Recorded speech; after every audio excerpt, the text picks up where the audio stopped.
I didn't plan to destroy her life, but once the idea was in my head, I couldn't let it go. It was like an itch, a shadow I couldn't shake. And the more I thought about it, the more it consumed me. Until one day, I stopped thinking, and I started acting. And by the time I was finished, she had nothing left. I'm 33 now. But this story started when I was 29. At the time, I was engaged. Stable job, decent apartment, life moving in a predictable, safe direction. And then she entered the picture. Her name was Rachel. At least that's what I'll call her here. Rachel was my best friend, the one who was always there, the one everyone thought was my ride or die. But Rachel had a talent for making everything about her.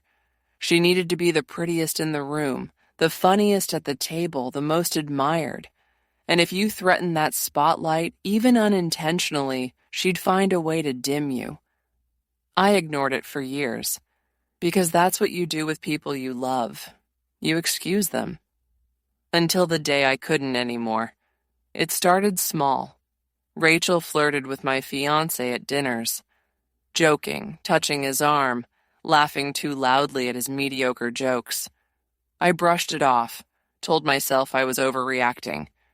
Then came the accidental texts she sent him. "Can't wait to see you tonight." Oh, wrong person. He showed me, awkward, confused. I swallowed my anger. But the breaking point came one night when I came home early. Rachel was on my couch, wine glass in hand, shoes kicked off, and my fiancé was sitting across from her, looking uncomfortable as she leaned in too close. The look on her face when I walked in? Smug. Like she was daring me to say something. That night I knew. Rachel wasn't just testing boundaries. She wanted to destroy me. And for the first time in my life, I thought, maybe I should destroy her first. At first, it was just a fantasy. A what if. What if Rachel lost everything? What if she finally felt the sting she so casually inflicted on others? I told myself it was just thoughts, harmless. But then I started watching her more closely. She was reckless, always bragging, always careless. She cut corners at work, lied to her boss, stole credit from others. She had affairs with married men, left a trail of chaos behind her. And the more I watched, the more I realized Rachel's whole life was a house of cards. All I had to do was blow. I kept telling myself I wouldn't actually do it, but the idea stayed. It grew roots. It wrapped itself around my brain. Until one morning I woke up and thought, why not? It was my engagement party, my family, my friends, my future in-laws. Rachel showed up in a white dress. White. When people raised eyebrows, she laughed. "Oh, it's just a dress. Don't be so dramatic." But I saw the way she stood close to my fiancé, the way she made a toast and said, "If this doesn't work out, you know where to find me." Laughter, awkward smiles.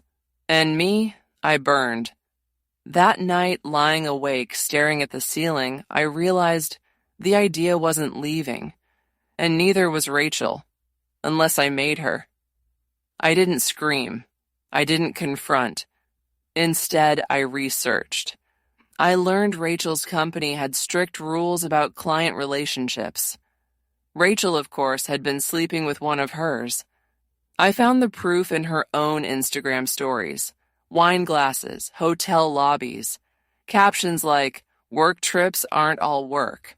I screenshotted everything, compiled it into a neat little package, then I waited. Until the next time she crossed me, making a joke at my expense in front of everyone, laughing like she owned me. That night, I sent the package to her boss. If you think I'm cruel, maybe I am. But tell me, If someone tried to wreck your relationship, your life, your peace, would you really just let them keep winning? It happened fast. Rachel's boss called her in. Questions were asked. Investigations started. By the end of the week, she was suspended. By the end of the month, she was fired. Her clients pulled out. Her reputation in the industry tanked. But that was just the beginning. Because I didn't stop at her job. I made sure her married boyfriend's wife found out. Sent her screenshots Rachel had carelessly posted. Within weeks, Rachel wasn't just unemployed, she was alone. Her boyfriend dumped her. Her circle of friends shrank overnight. People whispered, and me? I smiled. Rachel spiraled. She called me, sobbing, saying people were out to get her. I listened, sympathetic, pretended to be the friend she thought I still was. People are jealous of you, I told her. You'll bounce back. Meanwhile, I kept pushing. A rumor here, a whisper there, until Rachel was radioactive. Nobody wanted to be near her. And me? My life went on. I married, got promoted, built the stability she always tried to tear down. Here's the thing about revenge. It doesn't erase the pain. Sometimes late at night, I still remember her smirk at my engagement party. The way she leaned into my fiancé. The way she mocked me. And even though I destroyed her, it doesn't make those memories disappear. But it does make them easier to live with. Because now, when I think of Rachel, I don't see the smug smile. I see the hollow look in her eyes when she realized everything was gone. And that's enough. Still with me? Cool. Then here's the part you'll either understand or hate me for. Sometimes I miss Rachel. Not her friendship, not her lies, but the game. The thrill of watching her world collapse, piece by piece. Does that make me a monster or just honest? It's been 4 years. Rachel never recovered. She moved back in with her parents, tried freelancing, failed. Last I heard, she was working retail, bitter, tired, forgotten. And me? I'm thriving. Stable marriage, growing career, quiet life. But I know myself better now. I know that once the idea of revenge takes root, it never really leaves. It waits. Patient, silent. And if anyone tries to take from me again, I won't hesitate. So yeah, I didn't plan to destroy her life. But once the idea was in my head, I couldn't let it go, and I never will.